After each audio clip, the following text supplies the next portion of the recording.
15 yaşındaki bir annenin öyküsü.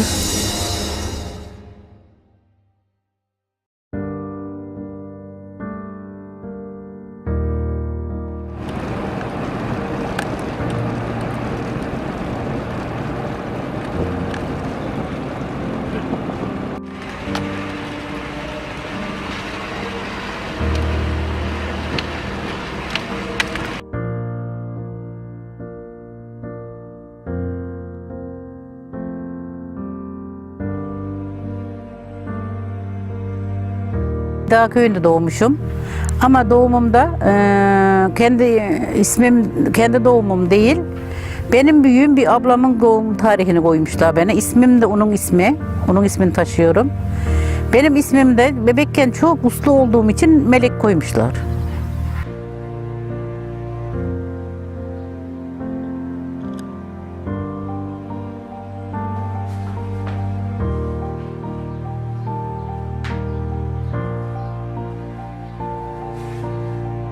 İsmim Şevkinaz, kimlikte ismim Şevkinaz. Fakirlikten geldik, fakirdik.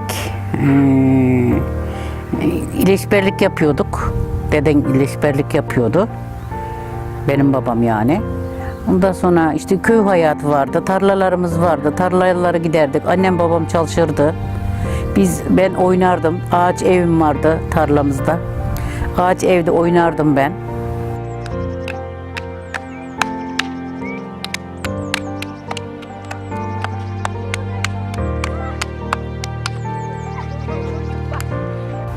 Ondan sonra benden sonra daha ben kaç yaşındaydım bilmiyorum ama kardeşlerim oldu, kardeşim oldu. İsmi Rabia Aydın. 3,5 yaşında o öldü. Ben çok üzülmüştüm. Osman diye bir kardeşim daha vardı. Daha Rabia'nın küçüğü o. O en küçüğümüz. O bu Turgut'u taşınınca burada öldü. İşte annem yemek yapıyordu. Ocağın başındaydı. Çocuk da annem omuzundan tuttu kardeşim. Yandım annem dedi. O anda bayıldı düştü kucağımıza. İşte baktık komşular falan geldi. İşte herkes sesimizi duyan geldi. Baktı çocuk çoktan ölmüş. Kardeşim çoktan ölmüş. Gönlüm hep seni arıyor, neredesin sen? Tatlı dilim, güler yüzlüm, ey ceylan gözlüm. Gönlüm hep seni arıyor, neredesin sen? Neredesin sen? Tatlı dilim, güler yüzlüm, ey ceylan gözlüm. Gönlüm hep seni arıyor, neredesin sen? Neredesin sen?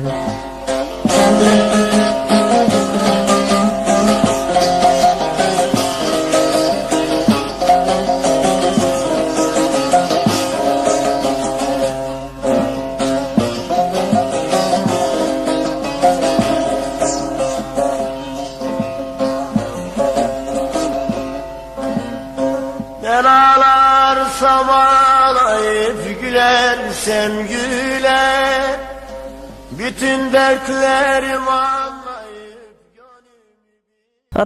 Teyzemlerin atı vardı 2 tane. Mehmet abimle beraber binerdik, birer tane binerdik, yarış yapardık. Ondan tarlasını giderdik, bahçesini giderdik atından yarış yapa. Ben hiç okumadım, okulu girmedim. Çünkü köyümüzde, oturduğumuz köyde okul yoktu. Bir başka komşu köyde vardı. Komşu köyünden bizim köyümüzün arasında 2 tane çay vardı. Köprüsü yoktu üstünde. O köprü olmadığı için babam beni okula göndermedi. Babamın yanında kaldığım zamanları oyun oynardım. Evin yan tarafında oynardım. Babam karavulla arkadaşlarımın yanına giderdim. Babamdan gizli.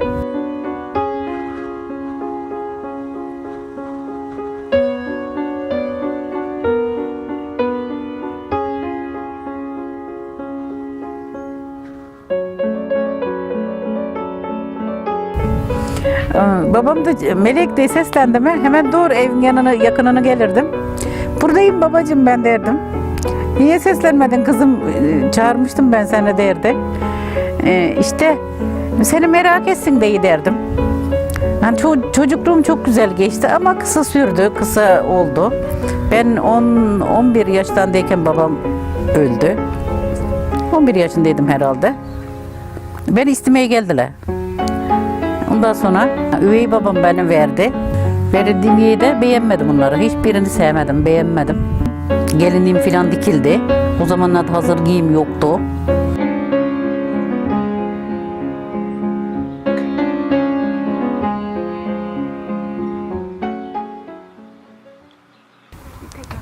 Şiddet görmüştüm orada. Ondan sonra hiç sevmedim onları artık. Bir hafta vardı düğünümün olmasına. Buraya babamın evine geldim. Geldik beraber. Babama anlattım. Babacığım dedim, beni dedim nasıl verdiysen dedim, yarın gidip ayıracaksın, ben gitmeyeceğim oraya dedim.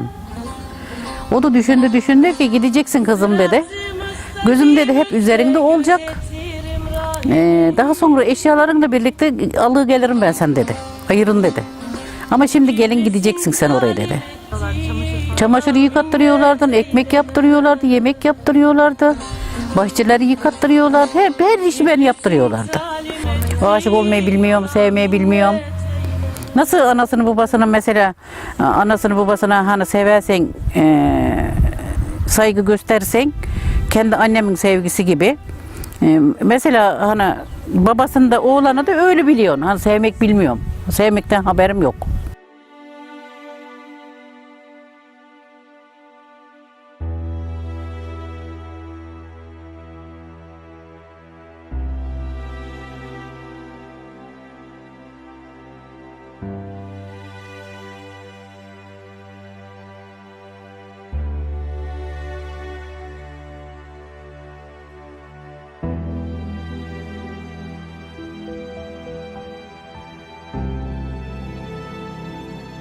Dedenle tanıştık. Dedenle daha önceden tanışmışlığımız vardı da ben küçük olduğumdan bu beni seviyormuş hele ben bunu sevmeyi bileyemem ki.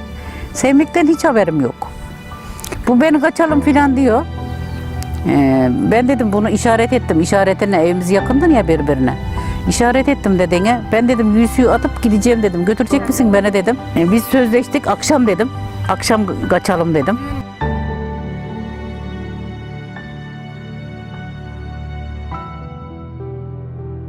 Bir hafta boyunca kaçmayı denedik biz. Bir hafta boyunca kaçalım diye uğraştık, kaçamadık. Annemden, babamdan çıkamadım evden. Tam düğünüm kurulmuştu. Düğün yemekleri hazırlanmıştı. Buğdaylar ıslanmıştı, nohutlar ıslanmıştı. Hayvanlar kesilmişti.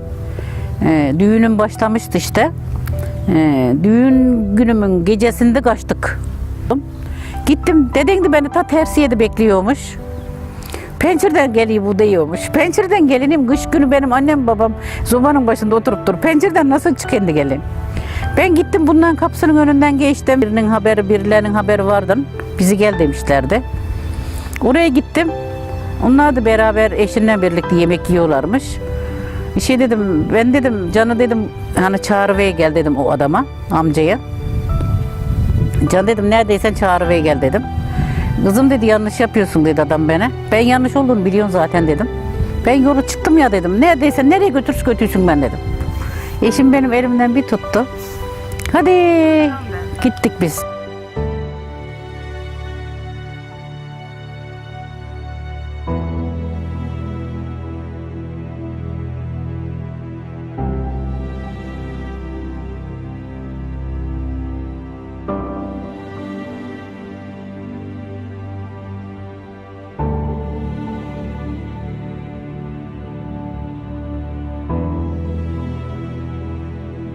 Gittik biz ta dağlara çıktık.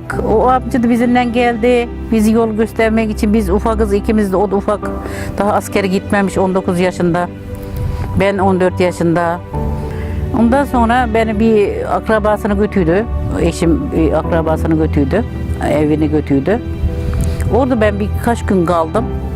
O akraba amca, yaşlı amca beni karakol teslim etti.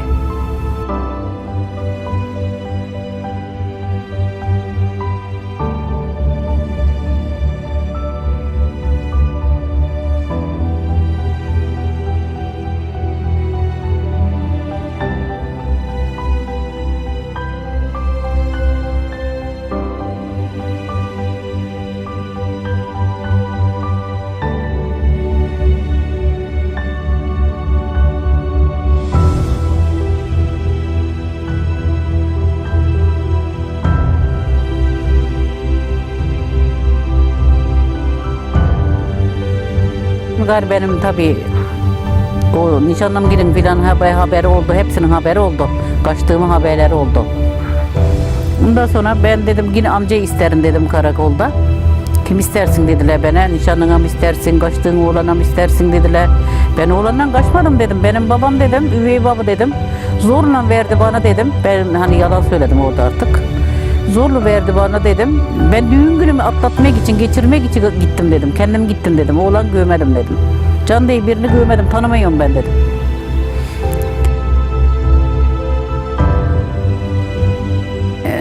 Evlendik biz. Düğünümüz oldu bir daha. Hamile olmuşum ben. Hamile kaldığımda 14 yaşındaydım.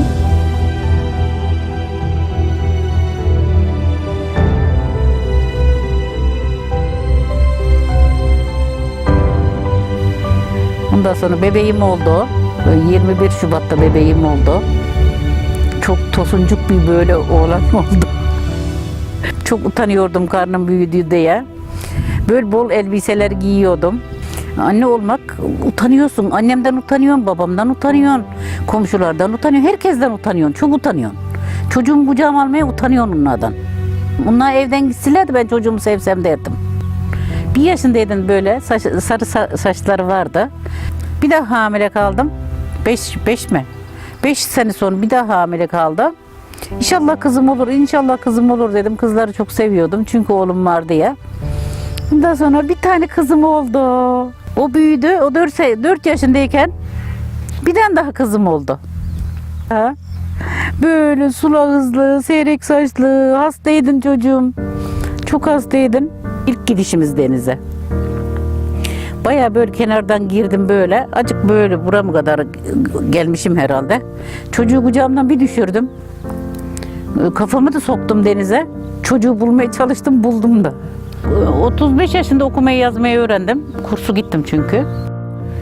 Bunca zorlukların arkasında çalıştık, en sonunda çocuklarıma çok güzel bir ev yaptım. Benim eşimin gözleri kalem kaşıdır. Hep zorluklara onun için katlandık. Çocuklarımız için katlandık. Hala da seviyoruz birbirimize.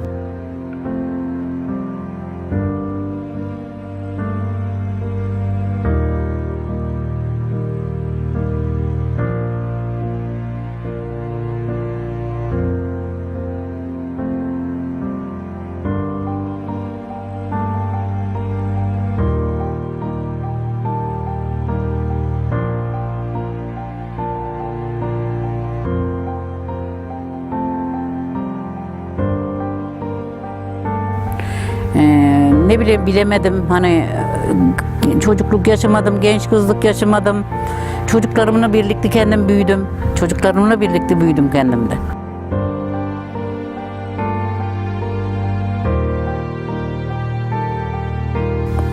Hayatım benim baştan hayatım bir roman olurdu. Baştan hani yapılsaydın, yazılsaydın hayatım bir roman olurdu.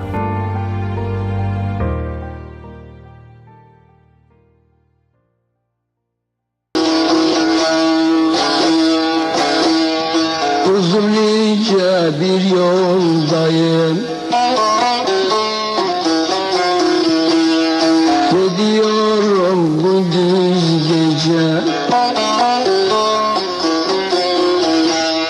Bilmiyorum ne haldeyim. Gidiyorum gündüz geceyi.